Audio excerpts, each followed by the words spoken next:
বৌমা, বৌমা গেল কোথায়? আরেকজনকেও তো দেখতে পাচ্ছি না। বৌমা, কিরে তুই কটা পেলি? আমি 12টা বিস্কুট আর 6টা চকলেট। আর তুই? আরে এটা কোনো কথা হলো?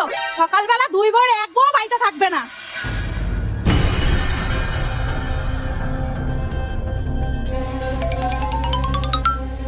ওই তো আসছে। আমি কিন্তু আমার থেকে একটাও দেব না। এই যে মহারানীরা, সকালবেলা কোথায় চড়তে গেছিলেন? মা, চড়তে না, পতাকা তুলতে গিয়েছিলাম। এই দেখুন কত বিস্কুট পেয়েছি। ও মা, তাই তো। রেখে দাও রেখে দাও, সন্ধ্যাবেলা চা দিয়ে খাবো। এত কষ্ট করে আমরা স্কুলে গিয়ে নিয়ে এলাম আর উনি চা দিয়ে বিস্কুট খাবে? ঠিক আছে ঠিক আছে, আমি বাজারে গেলাম। মা, মাংস আনবেন কিন্তু। अब देख तू